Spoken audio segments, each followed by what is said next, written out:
Olá, te dou boas-vindas ao nosso canal. Meu nome é João Balbino. Nesse vídeo, nós veremos que é possível para qualquer pessoa receber toda a cura que necessita, ser livre de uma mentalidade carnal, ser liberta de uma maneira de ser contrária aos princípios e aos valores do céu, ser livre das molduras velhas que lhe sobrevieram por meio da linhagem familiar e da cultura que há no mundo. Digo que essa mensagem vai nos fortalecer e também vai nos instruir com respeito à disposição que devemos cultivar em nosso coração. Nós agradecemos por seu importante apoio à propagação da mensagem que temos proclamado. Agradecemos por assistir o vídeo até o final. Agradecemos por deixar o seu like e por deixar o seu comentário. Muito obrigado. Nosso tema é: para progredir e prosperar, cultive um coração como é o coração de Jesus, bondoso, compassivo e perdoador. Por favor, leamos Epístola aos Efésios, capítulo de número 4, versículo 32. Sejam bondosos e compassivos uns para com os outros, perdoando-se mutuamente, assim como Deus perdoou vocês em Cristo. No princípio, o homem se rebelou contra Deus, excluiu Deus de sua vida e caiu. Gênesis capítulo 3, versículos de 1 ao 6. Como resultado da queda, a boa criação de Deus foi invadida pelo mal e pelo pecado. Há tanta impiedade, tanto egoísmo e tanta falta de perdão no mundo. Em todas as partes é possível encontrarmos pessoas com uma compreensão errada da vida, pessoas enredadas pela vaidade, valorizando o que não tem valor, pessoas feridas, pessoas que seguem sofrendo e perpetuando o mal. A escritura que lemos em Efésios capítulo 4, versículo 32, no imperativo, designa virtudes que nós devemos cultivar e continuamente expressar. O texto nos fala sobre bondade e sobre compaixão, e também diz que devemos perdoar uns aos outros, assim como Deus nos perdoou em Cristo. Em outras palavras, devemos perdoar as falhas de nossos semelhantes de modo absolutamente gratuito, inclusive, quando for o caso, assumindo o ônus da dívida alheia, que foi o que nosso amado Senhor Jesus Cristo fez por nós. Quando as pessoas errarem conosco, quando nos ofenderem, nos fizerem mal, nós devemos perdoar. Às vezes, já estamos caminhando com Jesus Cristo há tanto tempo, mas permanecemos centrados no eu, caindo nos mesmos erros, esboçando uma atitude sempre carnal, incapazes de quebrar o ciclo do mal, incapazes de assistirmos aos nossos semelhantes em suas fraquezas e quebrantamentos, incapazes de ouvirmos a voz daquele que grita por socorro, incapazes de estendermos as nossas mãos em auxílio ao nosso próximo, incapazes de expressarmos bondade e compaixão de maneira prática, incapazes de nos movermos na direção de proporcionarmos consolações, de proporcionarmos refrigério, de proporcionarmos alento e provermos aquilo que o outro necessita em termos de afeto, em termos de ânimo, em termos de economia e outras coisas. Claro, dentro das nossas possibilidades. A questão que nos confronta é: será que já somos tão bondosos, tão compassivos e tão perdoadores quanto deveríamos ser?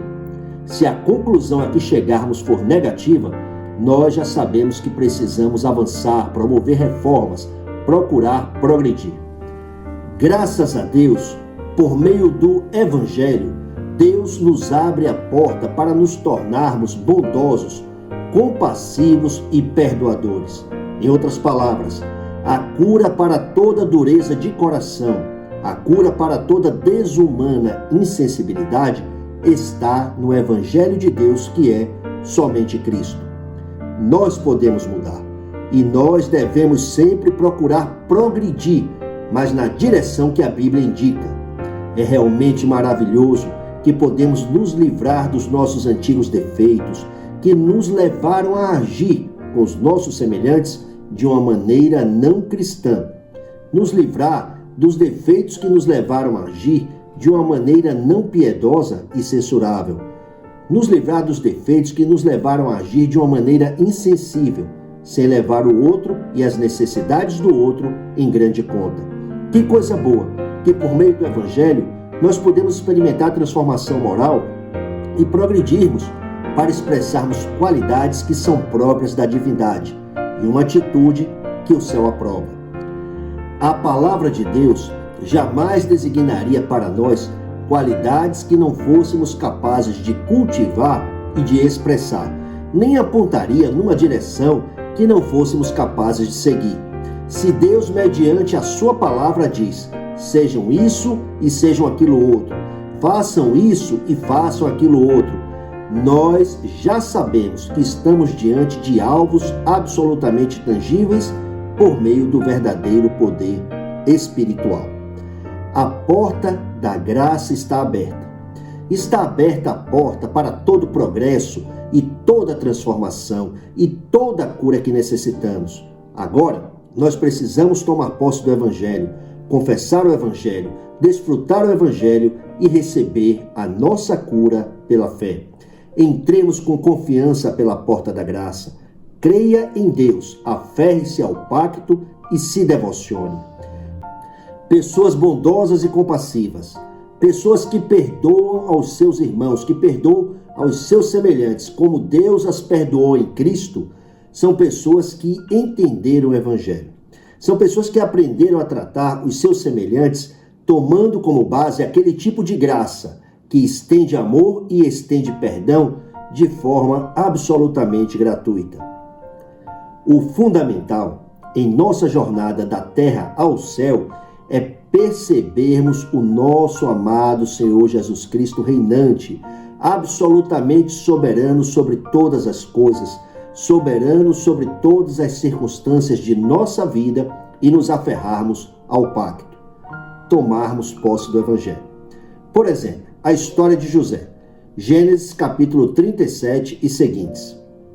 Mesmo depois de toda a dor e de todos os sofrimentos que lhe foram impostos por causa da maldade e da inveja de seus irmãos, absolutamente investido de poder e investido de autoridade no Egito, quando seus irmãos e algozes, num estado de absoluta vulnerabilidade, foram colocados diante dele, ficou claro que José encontrou graça para enxergar a sua própria vida e circunstâncias pela lente do Evangelho. José, evidenciando um coração absolutamente curado, tratou seus irmãos com amor e com empatia. Disse-lhes, Gênesis, capítulo 45, versículos 5 e 7. Agora não se aflijam, nem se recriminem por terem me vendido para cá, pois foi para salvar vidas que Deus me enviou adiante de vocês. Deus me enviou à frente de vocês para lhes preservar um remanescente nesta terra e para salvar-lhes as vidas com grande livramento. Ninguém pode negar. José foi bondoso e compassivo. Ele perdoou os irmãos. Mais que isso, José supriu a casa de seu pai, Israel, em toda necessidade que tinha de provisões e também preparou um local no Egito para que eles habitassem seguros. José é um tipo de Cristo. José salvou o povo de Deus em sua época da morte certa pela fome. José foi um instrumento para que um remanescente fosse preservado. Meus irmãos, sejam bondosos e compassivos uns para com os outros, perdoando-se mutuamente, assim como Deus perdoou vocês em Cristo. Esse caminho leva à grande prosperidade. Gostaria de concluir destacando o ensino de nosso amado Senhor Jesus sobre perdão. Por favor, leiamos Mateus capítulo 18, versículos 21 e 22. Então Pedro aproximou-se de Jesus e perguntou, Senhor, quantas vezes deverei perdoar a meu irmão quando ele pecar contra mim? Até 7 vezes? Jesus respondeu, Eu lhe digo, não até 7, mas até 70 vezes 7. Oremos. Pai, obrigado pelo Evangelho. Obrigado porque o Senhor está perfeitamente junto conosco agora mesmo, nos instruindo, nos conduzindo no caminho em que devemos prosseguir e nos dando força para sermos o tipo de pessoas que o Senhor quer que nós sejamos. Pessoas bondosas, compassivas e que perdoam. Obrigado, Pai. Oramos em nome do Senhor Jesus Cristo. Amém. Essa mensagem falou ao seu coração? Por favor, encaminhe esse vídeo para outras pessoas. Agradeço por assistir. Graça abundante.